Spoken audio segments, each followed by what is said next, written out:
Je suis Cédric Touzé, je suis marionnettiste et un peu artiste à tout faire, on va dire. On est là au petit théâtre, dans l'atelier du petit théâtre du Bas de l'Âne à Saint-Jean-de-Trézy, en campagne.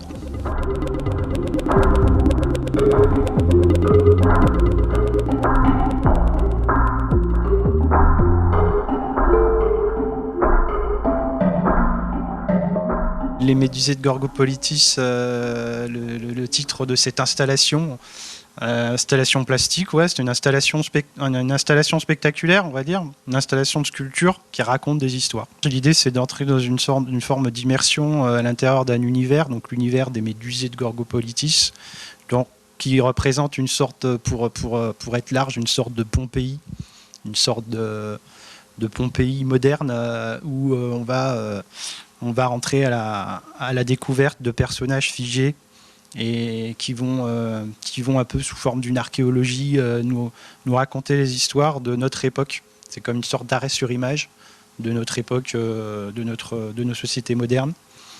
Et c'est comme si nous, en tant que spectateurs, on se plongeait en fait dans le futur. On était dans le futur et on retrouvait notre époque d'aujourd'hui. C'est une anticipation en fait. Tous les spectacles que je fais en fait sont vraiment liés à mon existence, au parcours de vie que je traverse.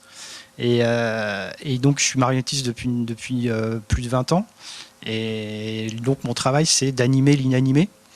Et à travers mon existence, j'ai traversé il y a quelques années une rupture avec des deuils familiaux très proches, successifs, et il y a eu cette rupture avec l'animé. J'ai eu l'impression qu'en fait tout autour de moi s'immobilisait, se figeait et où plus rien ne bougeait. Et à un moment donné, j'ai eu besoin en fait de le traduire à travers ça, à travers l'idée de figer la marionnette, d'arrêter l'animé et de créer des sculptures. Puis ensuite, à travers ces sculptures, de pouvoir le redonner vie à travers la parole, à travers les histoires.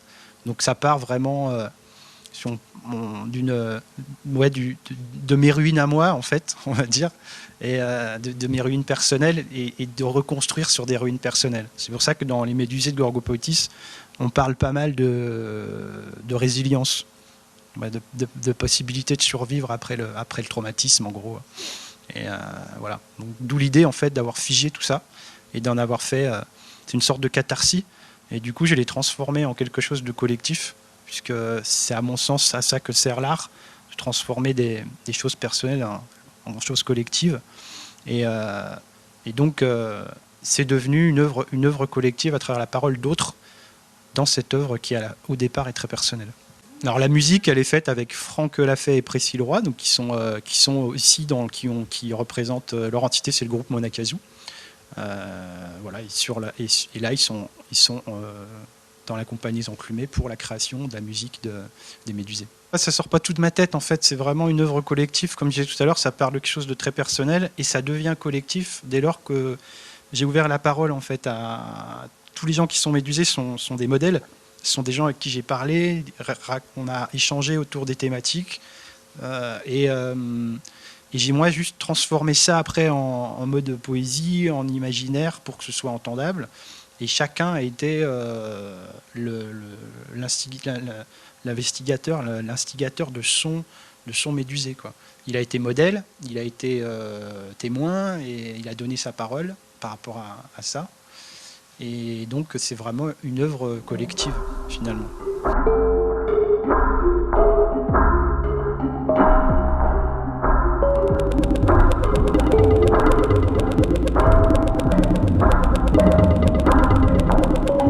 En fait, la question qui a été posée à chaque personne, c'était qu'est-ce qui vous sidère, qu'est-ce qui vous méduse dans notre société, en réexploitant le mythe de la Gorgone, qui figeait ceux qui la regardaient, qui les transforme en pierre.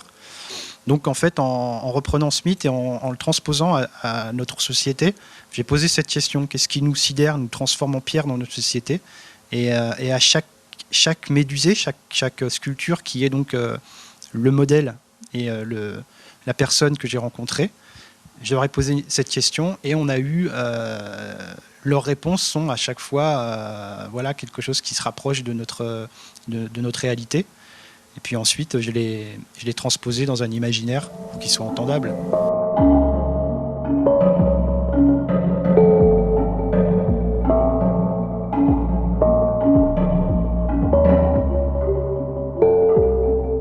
C'est une forme de ZAD, ouais, une forme d'espace, en tout cas, ouais, d'espace de friche, de reconstruction, de réexploitation en fait de ce qui est là et qu'on veut transformer. C'est peut-être une forme de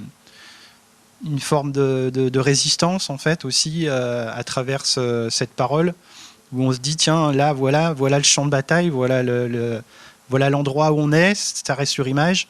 Comment on peut le transformer pour qu'en tout cas quand on va sortir de cet espace, on va avoir envie de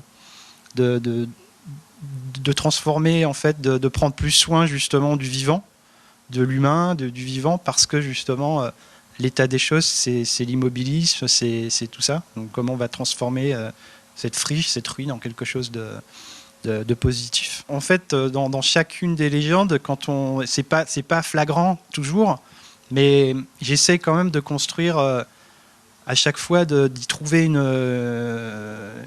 résistance, d'y trouver une chose qui va tenter en fait d'aller contre en fait dans chacun d'eux. Donc effectivement avec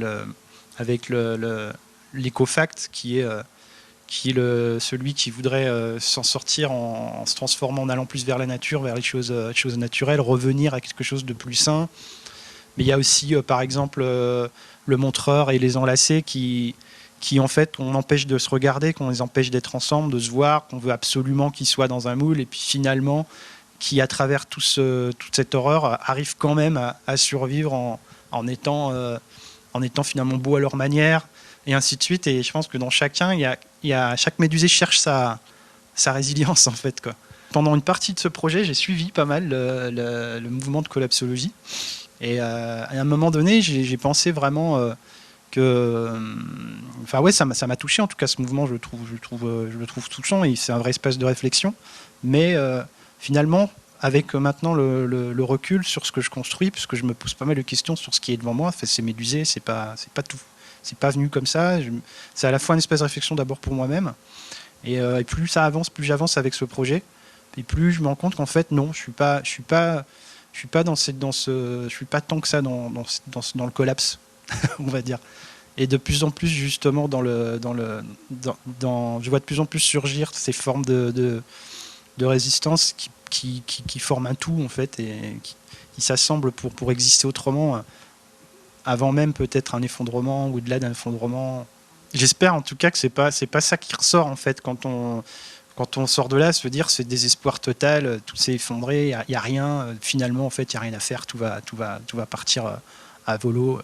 Et en fait justement je voulais pas être là-dedans, et je voulais justement, en partant d'un constat, une question plutôt difficilement positive, c'est-à-dire qu'est-ce qui vous sidère ou vous méduse, d'arriver à trouver justement qu'est-ce qu'il y a à l'intérieur de ça et bon à faire surgir, et donc qu'on puisse ressortir de cet espace-là en se disant il y a quelque chose en fait, et on n'est pas complètement désespéré, parce que sinon ça n'a pas de sens. Enfin, c'est pas très constructif, quoi. Mais c'était justement la difficulté en fait de se dire comment parler de tout ça sans sortir complètement désespéré, quoi.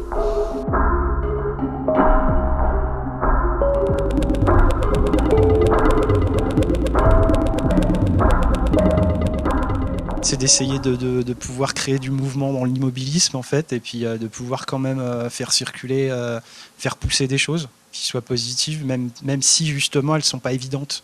C'est pas ni bon, c'est pas ni noir ni blanc, c'est plutôt gris, encore plus en ce moment. Mais justement, c'est justement d'essayer toujours de trouver l'endroit où il y a quelque chose, une fleur qui poussera dans le désert, un oranger sur un sol irlandais, comme disait Bourvil. Voilà, en plein hiver, voilà. C'est ces choses-là, quoi. Finalement, c'est de continuer à rêver. C'est Jean Rochefort qui disait, je ne sais plus exactement comment il le disait, mais on manquait, il constatait une absence de rêve, et qu'il était temps justement de réapprendre à rêver.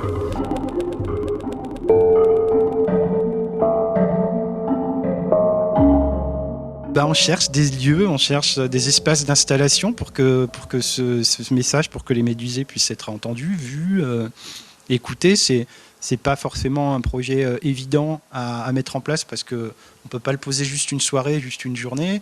Ça prend du temps. On travaille sur l'espace, l'endroit où on va s'installer, on met en valeur l'espace, on crée une immersion. Donc il faut que ça puisse être posé 3 semaines, un mois.